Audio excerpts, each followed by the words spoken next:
Hello guys, চলুন কি আর করার, একটু দেখি আশপাশের কী পরিবেশ।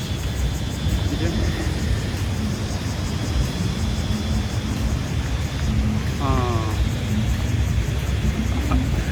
অন্ধকার,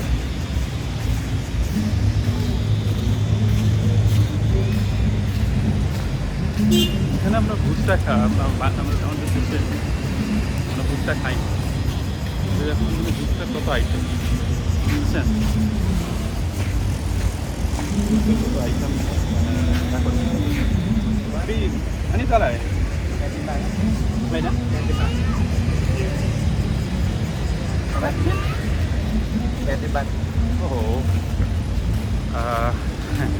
কি বলবো আসলে আশীর্বাদ যে ভুট্টা আমরা খাই না ফলাইতে, কিন্তু এই ভুট্টাই আবার অনেক সস্তায় পাওয়া যায়।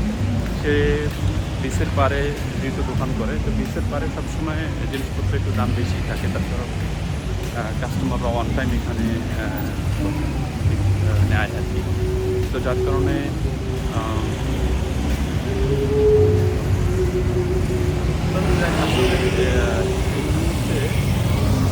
বিচের দৃশ্যগুলো আপনারা দেখেছেন। সবসময় চলাফেরা করার জন্য এই সময়টাতে লোকজন বিচ থেকে উঠে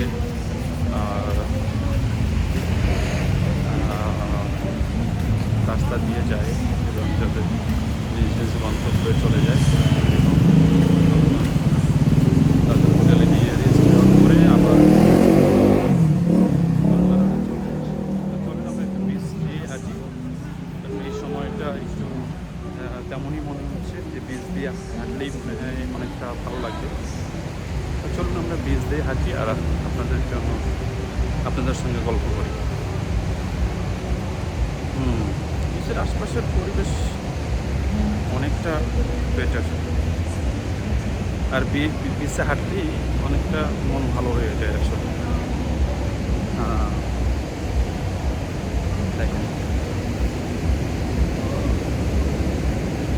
বিশাল সমুদ্র,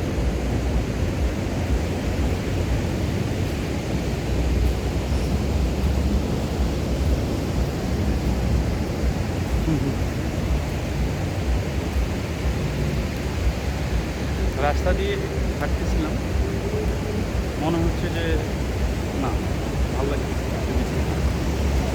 বিচে হাঁটি আর আপনাদের সঙ্গে গল্প করতে ভালো লাগে। সমুদ্রের পানি আস্তে ছেয়ে যাচ্ছে, অন্যরকম একটা ফিলিংস কাজ করে সমুদ্রে হাঁটার, তাই না? আপনাদের কার কার সমুদ্র ভালো লাগে?